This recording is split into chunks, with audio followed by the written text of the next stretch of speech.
महामंत्री। जी महाराज। आप हमारा संदेश लेकर आश्रम में जाइए। हम महर्षि अत्रि और देवी अनुसुईया को आदर सहित अपनी राज्यसभा में देखना चाहते हैं। परंतु राजन, तुम उन्हें यहाँ क्यों बुलाना चाहते हो? अपनी मनोकामना की पूर्ति के लिए। मनोकामना? जो सती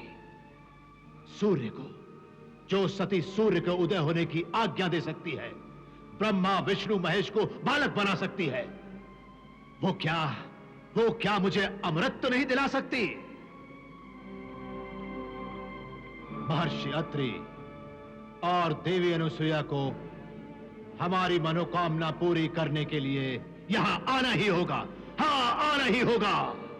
महाराज कृतिवेर्य, तुम्हारी बातों में अहंकार का प्रदर्शन हो रहा है और शक्ति का अहंकार विनाश को निमंत्रण देता है। हाँ। इस प्रकार उनके प्रति अहम भाव दिखाना और स्वार्थपूर्ण व्यवहार करना शुभ लक्षण नहीं है। क्षमा करें राजगुरु, वृद्धावस्था के कारण आपको पाप पुण्य की चिंता सताने लगी है, परंतु धन और राजगुरु पद का लालच आप छोड़ नहीं पा रहे हैं। मेरे विचार में आपको ये सब छोड़ छाड़ कर संन्यास ले लेना चाहिए। संन्यास ले लेना चाहिए? वो भी राजगुरु को? ये मेरा नहीं, इस राजगुरु पद का अपमान है। मैं इसी समय इस पद का त्याग करता हूं। धिक्कार है राजन तुम्हारे शासन पर। ठहरो राजगुरु। राजा कृतवीर ने अपने राज्य में विद्रोह को कभी पनपने नहीं दिया है। मष्मती के इस राज्य में विद्रोह का एक ही दंड है, मृत्युदंड। हाँ, मृत्युदंड। राजगुरु,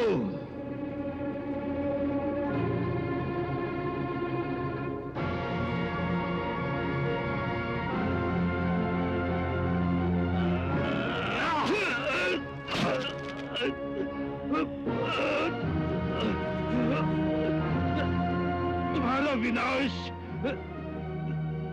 निश्चित है राजन, निश्चित है राजन, निश्चित राजन।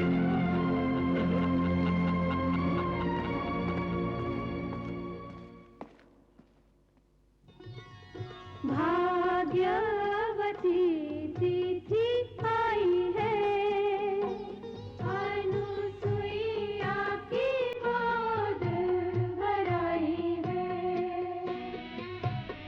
अत्रि ऋषि को बधाई है,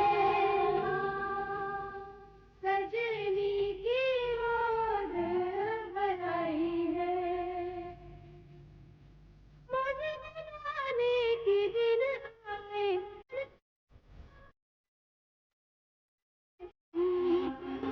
बड़ी सुखदाई है, अनुसुईया की गोद भराई है।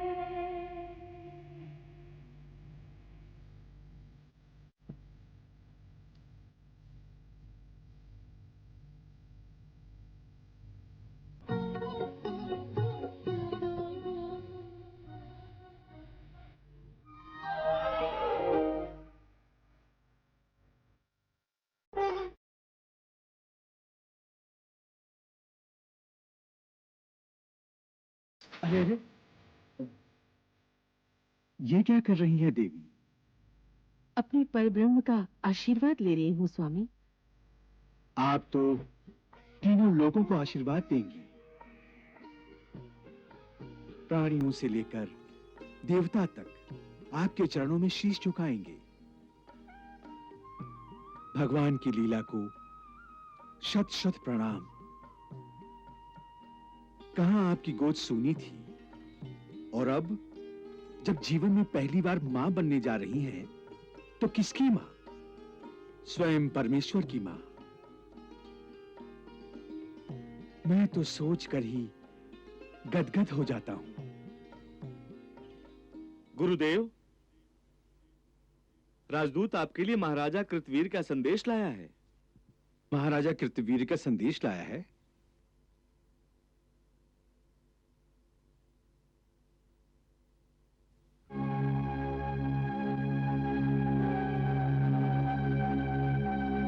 और हमें कितनी प्रतीक्षा करनी होगी?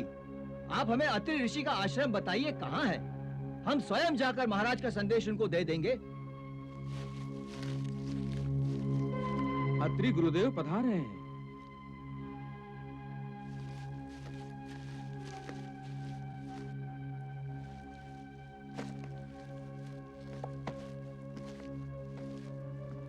महाराज कृतवीर के महामंत्री का प्रणाम स्वीकार कीजिए महर्षि। तुम्हारा कल्याण हो महामंत्री। यह आश्रम तुम्हारे महाराज की सीमा में तो नहीं है? फिर महर्षि, आपकी कीर्ति और यश, आपकी साधना और तपस्या, आपका ज्ञान और आपका कर्म भी तो सीमाओं को तोड़कर आगे निकल गया है। देवी अनुसुईया के सतीत्व के जय जयकार ने हमारे महाराज को इतना आकर्षित किया है कि उन्होंने आप दोनों पति पत्नी को अपनी राजसभा में आने का निमंत्रण दिया है।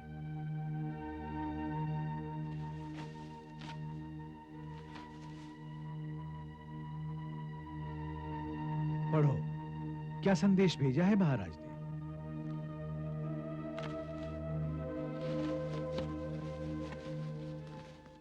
महर्षि अत्रि और देवी अनुसुईया को महाराज कृतवीर का प्रणाम। उन्हें मेरा आशीर्वाद देना। अवश्य महर्षि। हमारी परम इच्छा है कि आप भी हमारे साम्राज्य में आकर अपना आश्रम स्थापित करें और अपनी मायावी शक्तियों से हमें और हमारे राज्य को लाभ उठाने का अवसर दें। हमारी राज्यसभा में आपका आसन उच्च स्थान पर होगा। हमारी प्रार्थना मानकर आप हमें अनुग्रहित करेंगे, ऐसी आशा ही नहीं, हमारा विश्वास है कृतवीर महाराज।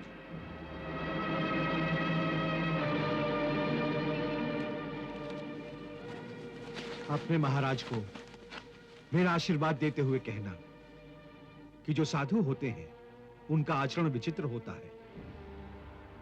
वो सांसारिक नहीं होते, वो चिंतन करने वाले होते हैं। वो किसी बंधन में नहीं बनते, वो चाहे लक्ष्मी का हो या माया का। जो साधक होते हैं उन्हें भी किसी राज्य की राज्यसभा में आसन नहीं चाहिए। हम अपने आश्रम में रहते हुए भी स्वच्छंद हैं, स्वच्छंद बोलते हैं, स्वच्छंद सोचते हैं। किसी की भी अधीनता हमें कभी स्वीकार नहीं होगी। उनसे कहना शासन सत्ता के मत से उन्होंने जो हमें निमंत्रण भेजा है वो हमारी प्रकृति के अनुकूल नहीं है। उनके इस निमंत्रण को हम उनका अहंकार और अपना अपमान समझते हैं। जाओ। नहीं, हमारे राजदूत का निरादर हमारा निरादर है और हम ये कदापि सहन नहीं कर सकते। उन्हें अपने तप पर अभिमान है तो हम भी निरंकुश राजा हैं, निरंकुश राजा। वो अपनी इच्छा से नहीं आएंगे तो हम उन्हें आश्रम से उठा लाएंगे। हाँ महामंत्री। जी महाराज। सेना को आदेश दो, हम अत्रि आश्रम को ध्वस्त करने जा रहे हैं, ध्वस्त करने। हाँ जला दो, राख कर डालो।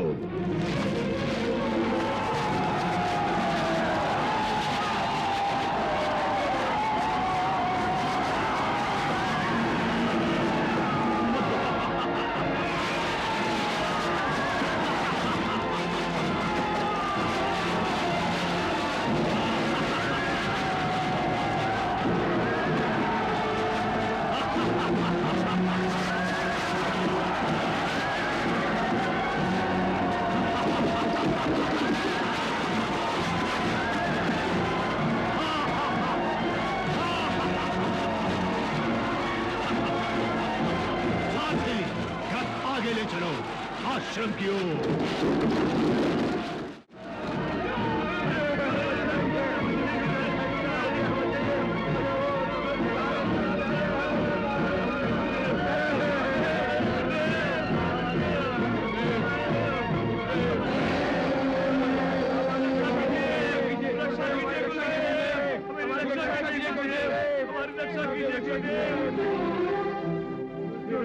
गुरुदेव, महाराज कृतवीर की सेना ने गौशाला जला डाली।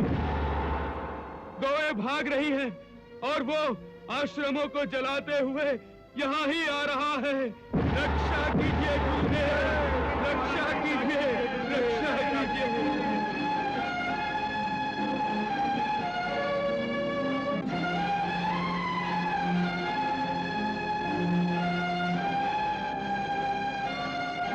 वहीं पे रुक जाओ।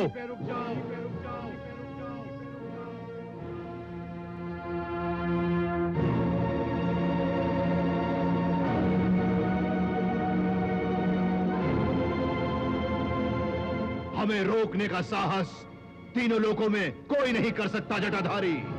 तुमने ये तो साहस कैसे किया? जानते हो हम कौन हैं? जो भी हो, तुम राजा नहीं हो सकते। राजा आश्रमों और तपोवन की रक्षा करता है, उनका विनाश नहीं करता। और जो गौओं, ब्राह्मणों और तपस्वियों को त्रस्त करता है, आश्रमों को जलाता है, ऋषियों का ध्यान भंग करता है, वो अपने विनाश को निमंत्रित करता है। राजा कृतवीर का विनाश नहीं हो सकता। सैनिकों, आश्रम को जलाकर राख कर दो।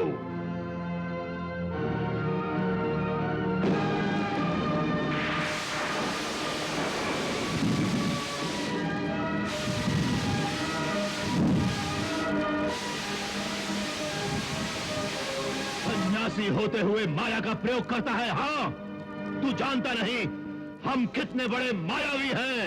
हाँ।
ये मत समझ हम तेरी माया से भयभीत होकर लौट जाएंगे।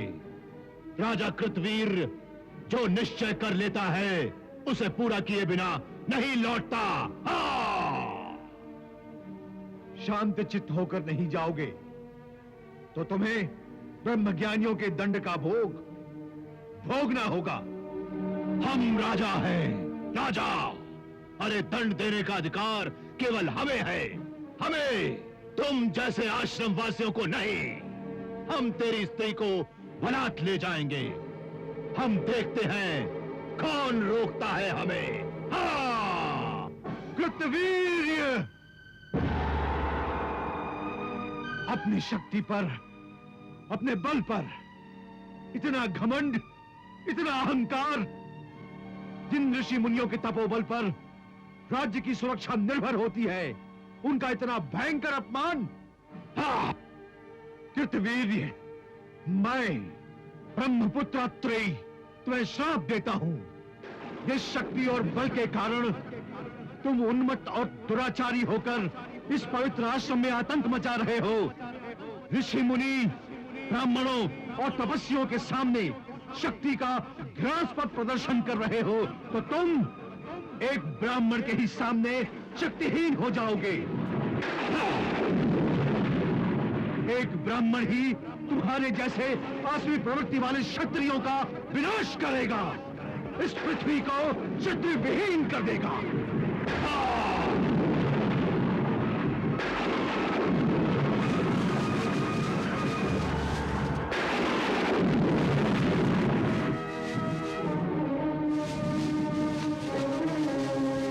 पुत्री, तुम्हारे दुस्साहस का इतना भयंकर उत्तर दूंगा कि तीनों लोग कांपते रह जाएंगे। हाँ! सारथी, रथ को वापस ले चलो।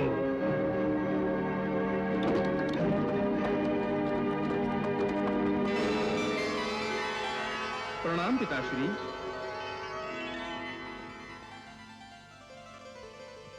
प्रणाम जगत पालक।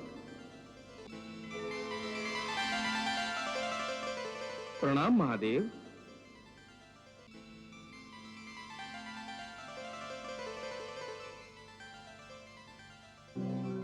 आज आप बहुत चिंतित दिखाई दे रहे हैं देवर्षि। हाँ, इसी कारण तो आज हमारे कानों को देवर्षि नारद का नारायण नारायण सुनने को नहीं मिला। ये सब आपके मनमोहक रूप के कारण हुआ है प्रभु। आपका साक्षात होते ही मैं आपके रूप पर ऐसा मोहित हुआ कि वाणी मूक हो गई और जीवा हिलना भूल गई। नहीं महादेव नहीं, इन्हें दंडित मत कीजिएगा, अन्यथा ये भय के मारे लड़खड़ाकर कुछ का कुछ बोलने लगेगी। हे त्रिदेवो, ये नारद आपसे क्षमा प्रार्थी है।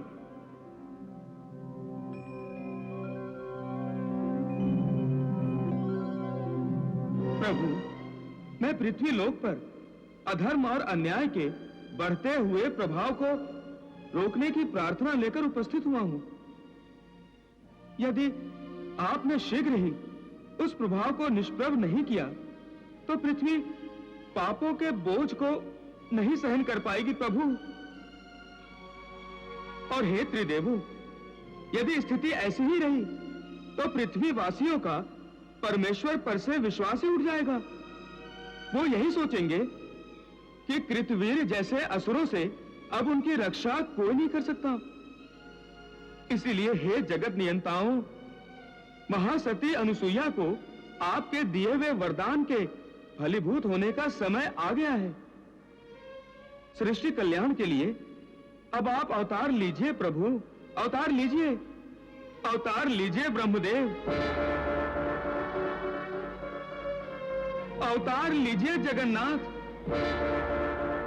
अवतार लीजिए महादेव, अवतार लीजिए।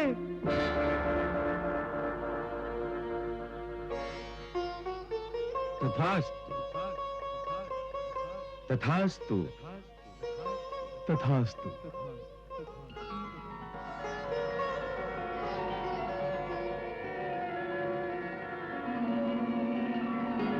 ब्रह्मदेव से तेज आया, अनुसुईया के तन में समाया।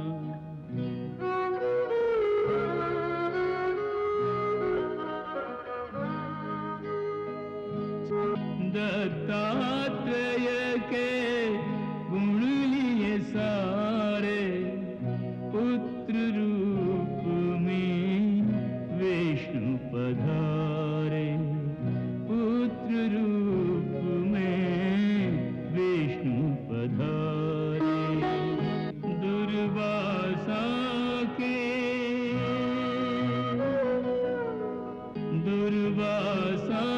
के रूप में शंकर ऋषि के घर आए, ऋषि बनकर। तीनों भगवान सती अनसुईया का लाड़ प्यार पाकर पलने लगे। ब्रह्मलोक, शिवसागर और कैलाश को छोड़ ऋषि आश्रम में पलने वाले भगवान प्रसन्न थे और माता की ममता का आनंद ले रहे थे। दुर्वासा स्वभाव से ही क्रोधी था। वो बात बात पर अपने भाइयों से झगड़ पड़ता, उनकी खेलने की चीजें छीन लेता और जब माता अनसुईया उन्हें समझाती तो दुर्वासा बजाय क्षमा मांगने के अपनी जिद पर अड़ा रहता। क्या कर रहे हो? ये बात माता अनसुईया को अच्छी न लगती। क्यों हमेशा लड़ते रहते हो? अपने ज्येष्ठ भ्राताओं से ऐसा व्यवहार तुम्हें शोभा नहीं देता। चलो इनसे क्षमा मांगो। मैं क्षमा नहीं मांगूंगा, दोष उसका है। पुत्र, अपना स्वभाव बदलो, बदलो अपना स्वभाव पुत्र।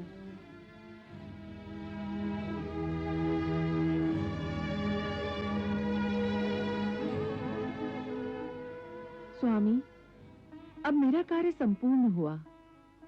आप इन तीनों को शिक्षा प्रदान करें। अवश्य देवी। जब व्रत और ज्ञान की शिक्षा प्राप्त करते हुए तीनों बड़े हुए, युवा अवस्था में आकर ज्येष्ठ पुत्र चंद्रमस को अपने लोक की याद सताने लगी और उन्होंने माता अनसुईया से अपनी इच्छा प्रकट की। मां, मैं यहाँ पृथ्वीलोक में नहीं रहना चाहता, मैं ब्रह्मलोक जाना चाहता हूँ। कभी नहीं। फिर कभी अपने होठों से इस आश्रम को छोड़कर जाने की बात भी मत करना। तुमने ये सोचा भी कैसे? क्या नहीं मिलता तुम्हें यहाँ? किस पदार्थ की कमी है इस आश्रम में? कोई कमी नहीं है माताश्री, परंतु मेरा मन। महर्षि, क्या आपने अभी तक अपने पुत्रों को मन के बारे में कोई शिक्षा नहीं दी? दी है माताश्री। मन की चंचलता समझाई है पिताश्री ने हमें। चंद्रमस, मन को वश में रखना सीखो पुत्र। मन तो प्रातः सायं तुम्हें भटकाएगा। आज जो तुम्हें आश्रम से दूर ले जाना चाहता है, कल वो तुम्हें ब्रह्मलोक से दूर ले जाना चाहेगा। तो क्या यूं ही सारा जन्म भटकते रहोगे? मैं फिर से कभी नहीं कहूंगी तुम्हें, तुम इस आश्रम से कहीं नहीं जाओगे। जाओ, तीनों जाके सो जाओ। प्रातः उठकर यज्ञ के लिए समिधाएं लेने जाना है तुम्हें। प्रणाम माताश्री। प्रणाम पिताश्री।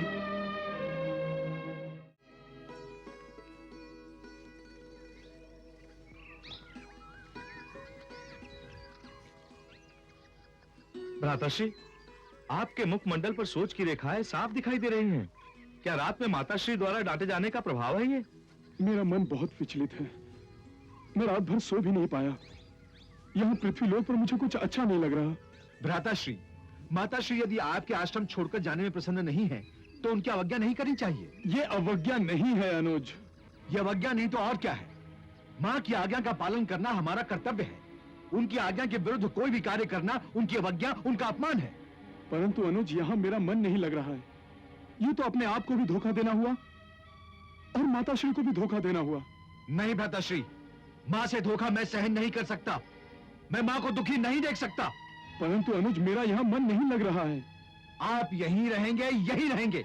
यदि कहीं भी जाने का प्रयत्न किया तो मैं आपको श्राप दे दूंगा। नारायण नारायण नारायण नारायण। प्रणाम देवर्षि। प्रभु, इस लोक में मुझे कोई ऐसा स्थान बता दीजिए जहां जाकर मैं अपना मुंह छुपा सकूं। भगवान, आप क्यों मुझे लज्जित कर रहे हैं? मैं आपका भक्त हूं, मुझे आपका आशीर्वाद चाहिए। देवर्षि, आप जैसे ज्ञानी को क्या यह ज्ञान देना पड़ेगा कि हम तीनों इस समय मनुष्य के अवतार हैं? मुझे अपने क्रोधावतार के दर्शन मत कराइए, महादेव के अंशावतार। प्रभु, मैं तो आपके सन्मुख कभी आंख ऊंची करके भी बात नहीं करता, देखता भी नहीं। देखिए देखिए, मेरा रोम रोम कैसे कांप रहा है। प्रभु, अपनी कृपा दृष्टि मुझ पर बनाए रखिए। देवर्षि,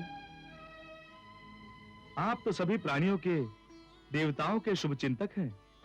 सभी आप पर स्नेह रखते हैं। आपके दर्शन पाते ही सभी के मुखमंडल पर प्रसन्नता के भाव आ जाते हैं। अर्थात आप मुझे इस लोक जगत का विदूषक समझते हैं, हास्य अभिनेता समझते हैं। नारायण नारायण। ठीक है, चलिए, जैसी आपकी इच्छा प्रभु, जैसी आपकी इच्छा। किंतु प्रभु, आप भले ही मनुष्य अवतार में हैं, किंतु मैं आपका सत्य स्वरूप जानता हूं। अतः आप मुझे अपना आशीर्वाद दीजिए।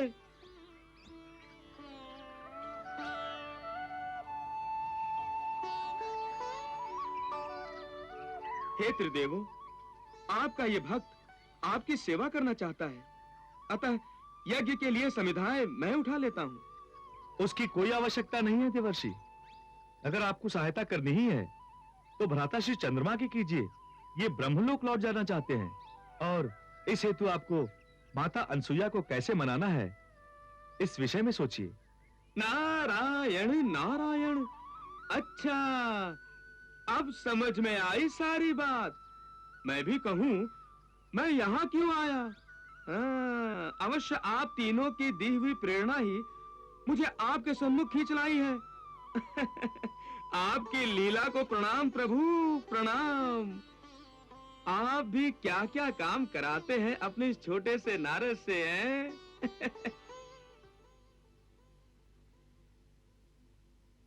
नारायण नारायण।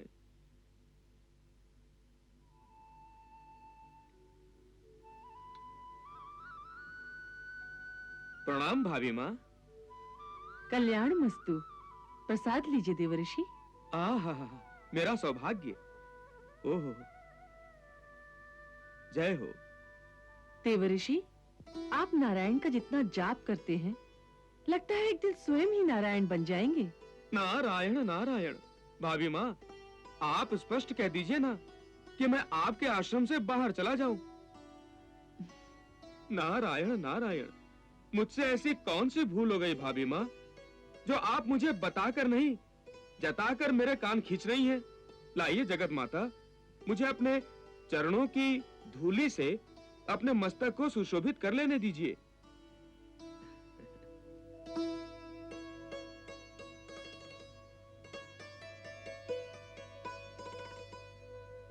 चलिए, कुछ तो पाप धुले।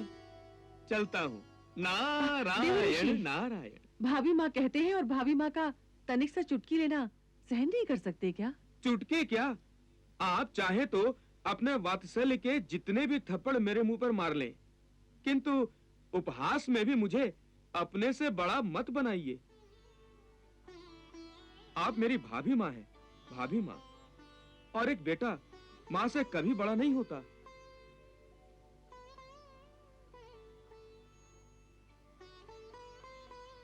ये क्या देवर जी, आपको इस प्रकार भावुक देखकर आपके भक्त क्या सोचेंगे? वे आपके इस भीगी आंखों वाले रूप से अपरिचित हैं।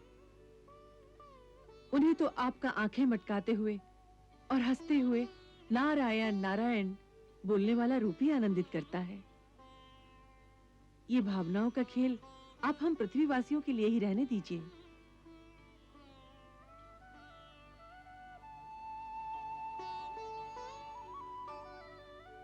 कैसे स्मरण हो आया हमारा देवऋषि? आपके इस आश्रम में तो सभी भक्तों के इष्ट विराजमान हैं देवी। उनके दर्शनों की अभिलाषा हमें इस आश्रम में खींच लाई। प्रभु ने तो वामन अवतार में 3 पगों में पृथ्वी आकाश पाताल माप लिए थे, किंतु आपने तो एक ही वरदान में ब्रह्मा विष्णु महेश को अपने में समो लिया है भाभी मां। नारायण नारायण। आप क्या मेरी प्रशंसा करने आए हैं? नहीं नहीं, मैं त्रिदेवों के दर्शन। वो तीनों तो बाहर हैं। हाँ हाँ भाभी माँ, मैं उनके दर्शन तो बाहर कर आया हूँ। अब मैं उनकी एक प्रार्थना लेकर आपके पास आया हूँ। क्यों? उन्हें मुझसे प्रार्थना करते हुए संकोच आता है क्या? जब बालक थे तो कुछ भी बोल सकते थे, किंतु अब युवक हो गए हैं ना। वो चाहते क्या हैं? वो भाभी माँ, यदि पृथ्वी स्वर्ग और पाताल मिलकर तीनों एक ही लोक हुआ तो? मुझे कोई आश्चर्य नहीं होगा। और यदि देवी लक्ष्मी, देवी पार्वती और देवी सरस्वती दत्तात्रेय, दुर्वासा और चंद्र के लिए मनुष्य अवतार लेना चाहे तो? वो तो उन्हें लेना ही होगा। और यदि आपके दत्तात्रेय, दुर्वासा और चंद्र अपने लोकों में लौट जाना चाहे तो? ये भी स्वाभाविक है देवऋषि। इसमें क्या क्या कहा आपने देवऋषि? वे तीनों अपने लोक लौट जाना चाहते हैं? तीनों नहीं, केवल चंद्र। चंद्र ब्रह्मलोक लौट जाना चाहते हैं माते। नहीं, ये संभव नहीं। मैंने उसे पहले ही कहा था, ये नहीं हो सकता। वो नहीं जा सकता। मैं उसे नहीं जाने दूंगी, नहीं जाने दूंगी उसे।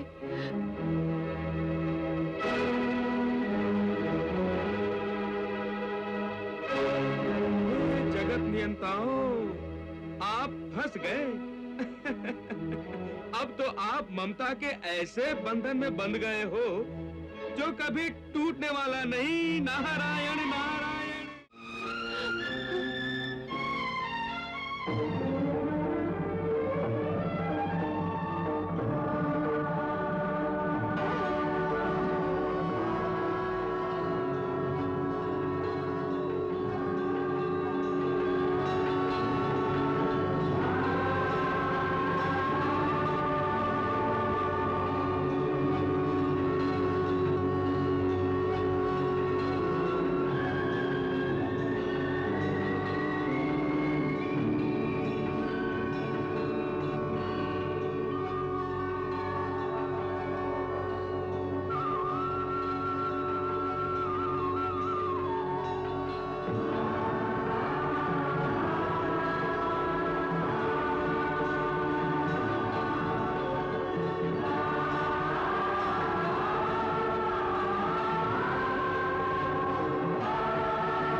प्रणाम त्रिदेव।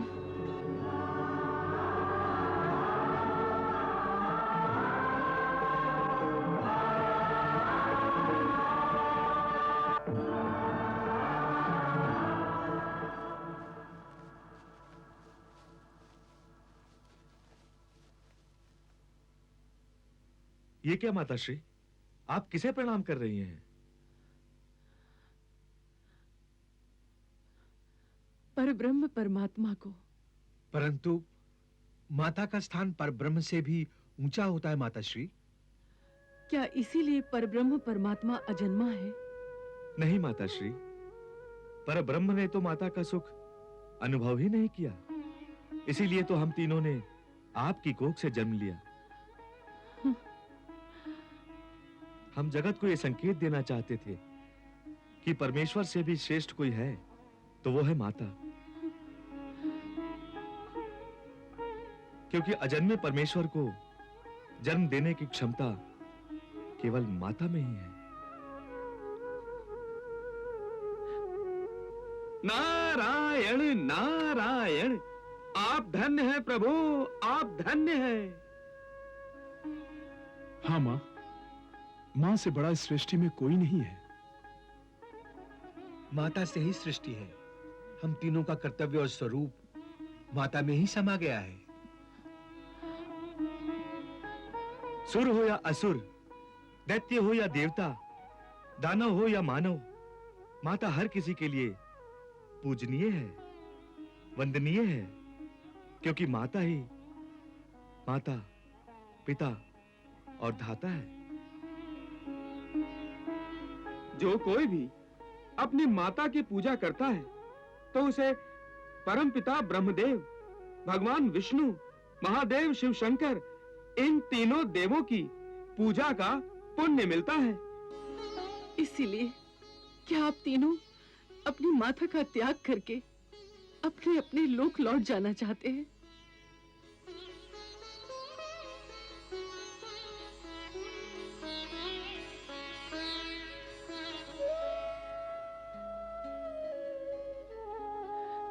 अनसुईया देवी, आप तो परम ज्ञानी हैं। भावुक होना आपको शोभा नहीं देता। आप तो जानती हैं, जब जब जिस जिस कार्य के लिए पृथ्वी लोक पर अवतार हुए हैं, वो कार्य पूरा होते ही पृथ्वी लोक छोड़ देते हैं। चंद्रमा तो परब्रह्म का सात्विक गुण है, जो सदा ही ऊपर रहता है।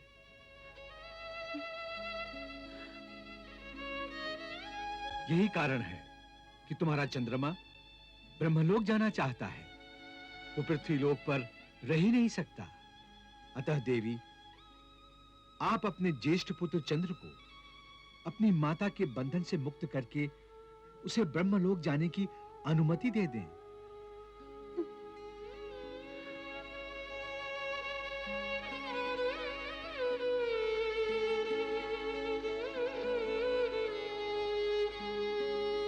जाओ पुत्र जाओ, तुम्हें मैंने अनुमति दी। मैंने तुम्हें अपनी ममता के बंधन से मुक्त किया। जाओ देवलोक जाके अपनी इच्छा की पूर्ति करो। तुम्हें तुम्हारी माँ का आशीर्वाद है। जाओ पुत्र।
सूर्यदेव, वो देखो, महर्षि अत्रि का पुत्र आ रहा है।